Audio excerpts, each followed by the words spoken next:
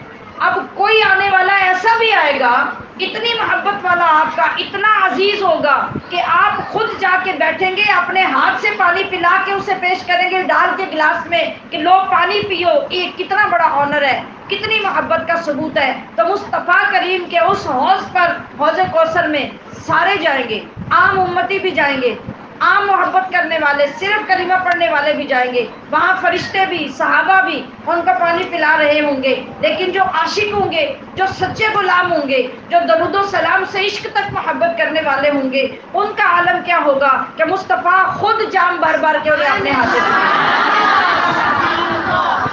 پھر عاشق کہتا ہے کہ آب کوثر پیئیں گے، ہمارا یقین ہے کہ ہم پیئیں گے، تو اس لیے نہیں پیئیں گے، عشق والوں کے پھر ناز بھی تو ہوتے ہیں نا۔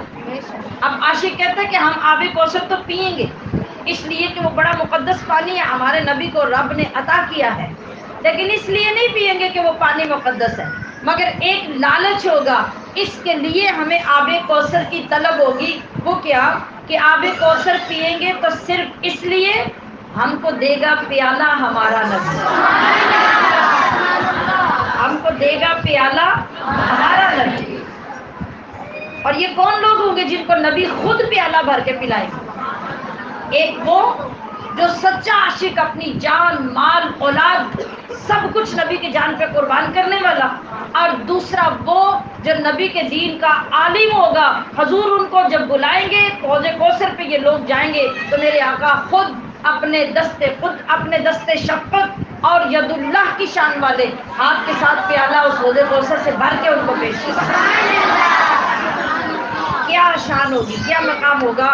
تو کہاں عاشق نے پھر وہ ایک جذبہ جو تخیل میں آیا تھا اس کو سوچا اور الفاظ کا روپ دے دیا کہ آب کوثر پیئیں گے تو صرف اس لیے ہم کو دے گا پیالہ ہمارا نبی، اے سراپا اجالا ہمارا نبی، رحمت حق تعالی ہمارا نبی، اور فکر و نگاہ بشر سے کہیں، فکر و نگاہ بشر سے کہیں ہے بلند اور بالا ہمارا نبی،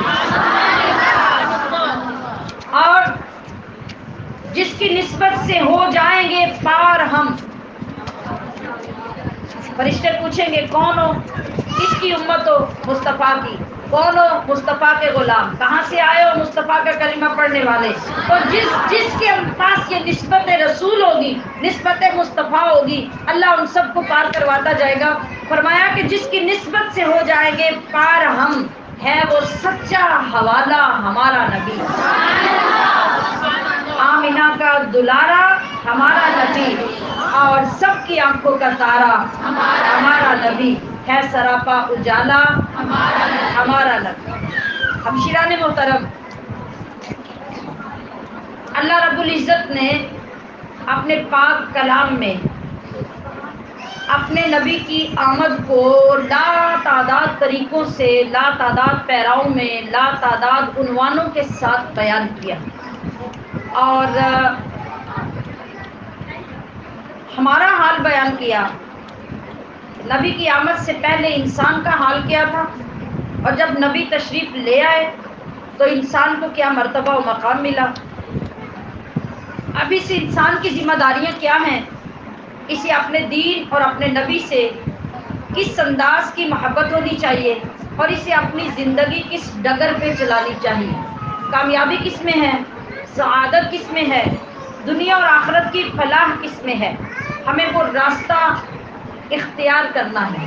اللہ پاک نے اس راستے کو حاصل کرنے کا سارا طریقہ اس ایک کتاب کے اندر نازل فرما دیا جس کو ہم قرآن مجید کہتے ہیں۔ ارشاد باری تعالی، وَاذْكُرُوا نِعْمَتَ اللَّهِ عَلَيْكُمْ إِذْ كُنْتُمْ أَعْدَاءً فَأَلَّفَ بَيْنَ قُلُوبِكُمْ فَأَصْبَحْتُمْ بِنِعْمَتِهِ إِخْوَانًا اے لوگوں یاد کرو کہ اللہ نے تم پر اپنی نعمت نازل فرمائی. وہ نعمت کون ہے؟ وہ اللہ کے محبوب، نبیوں کے سردار، رب کے دلدار، امت کے غمخوار محمد رسول اللہ. کب نازل فرمائی؟ کب؟ قرآن فرما رہا ہے اذ کنتم اعداء، جب تم ایک دوسرے کے جانی دشمن تھے. دنیا کے اندر دنگا فساد، قتل و غارت، یہ آپ لوگ جو زمیندار لوگ ہوتے ہیں نا، یہ اس بات کو بڑی اچھی طرح سمجھتے ہیں کہ دشمنیاں کیا ہوتی ہیں. سمجھتے ہیں نا جی؟ ایک کئی مار کے کسی نے بننا توڑ لیا نا، ایک دو قتل ہو جانا تو بات ہی کوئی نہیں. ایسے ہی ہے. وہاں کیا تھا؟ عرب میں لوگوں کے پاس ہزاروں کی تعداد میں بکریاں ہوتی تھی، اونٹ ہوتے تھے، وہ بکریاں پالتے تھے، اونٹ پالتے تھے، زمینیں ہوتی تھی، بالکل اسی طرح جیسے آپ کے حالات ہیں. کسی کی بکری نے اگر کسی کے کھیت میں منہ ڈال دیا، وہاں سے کچھ کھا لیا، کسی کے بننے سے کسی نے مٹی اتار لی، اس کا بننا چھوٹا کر دیا، دشمنی شروع ہو. 7 نسلوں تک اتنی سی بات کی دشمنی ختم نہیں ہوتی تھی. اللہ ارشاد فرما رہا ہے وہ منظر یاد کروا کے کہ اذ کنتم اعداء، جب تم جانی دشمن تھے ایک دوسرے کے، ایک دوسرے کو دیکھنا پسند نہیں کرتے تھے، زمین پہ چلنے کی اجازت ایک دوسرے کو نہیں دیتے تھے، تو فألف بین قلوبکم، تو اس وقت میں رب ذوالجلال نے تمہارے دلوں کو جوڑا، تمہارے دلوں کے اندر الفت پیدا کی. اور الفت پیدا کرنے والی ذات کون آئی؟ محمد عربی کی ذات. محمد عربی نے آ کے بکھرے ہوئے، اجڑے ہوئے، بچھڑے ہوئے لوگوں کو ملایا اور ان کے دلوں کے اندر الفت پیدا کی. پھر اللہ فرماتا فَأَصْبَحْتُمْ بِنِعْمَتِهِ إِخْوَانًا، پھر اس نعمت عظمیٰ محمد الرسول اللہ کی آمد کی وجہ سے پوری دنیا کے لوگ آپس میں بھائی بھائی بنے. یہ منظر قرآن نے بیان کیا کہ نبی کریم صلی اللہ تعالی علیہ وسلم جب تشریف لائے تو آپ کے آنے سے پہلے کیا تھا، آپ کے آنے کے بعد کیا ہوا. یہ سب کچھ اللہ پاک نے کس کے لیے بھیجا؟ کیا اس کی ضرورت اللہ کو تھی؟ بتائیے. نہیں. کیا اس کی ضرورت نبی کو تھی؟ نہیں. اس کی ضرورت قیامت تک کے لوگوں کو تھی، جنہیں ایک ہادی، ہدایت دینے والا، ایک رہنما، راہ دکھانے والا، ایک گائیڈ لائن دینے والا، ایک محبوب اللہ سے ملانے والا چاہیے تھا. تو اللہ نے اپنے آخری رسول کو بھیجا اور اس طرح اس شان کے ساتھ بھیجا کہ اب قیامت تک اسی نبی کا فیض چلے گا، اسی نبی کی تعلیم چلے گی، اسی نبی کا قرآن پڑھا جائے گا. نہ قرآن نیا آئے گا، نہ شریعت نہیں آئے گی، نہ نبی نیا آئے گا، بلکہ اب اگر کوئی نئے نبی کی بات بھی کرے گا تو وہ گمراہ اور کافر ہو جائے گا.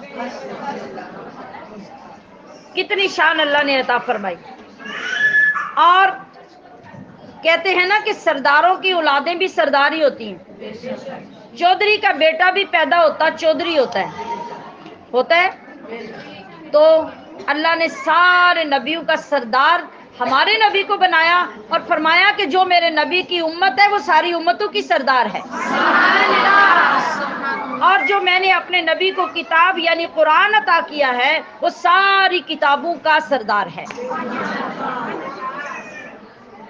کتنا بڑا اعزاز اللہ نے ہمیں عطا کیا. لیکن بد نصیبی ہماری یہ کہ ہم اس دنیا میں آئے، شیطان کے ہتھے چڑھ گئے، ہم نے اپنے آپ کو شیطان کے سپرد کر دیا اور پھر واپس اس جہالت کی اور گمراہی کی زندگی کی طرف چل گئے. ہم نے ان تعلیمات کو حاصل کرنا ضروری نہیں سمجھا. قرآن ہمارے گھروں میں ہے،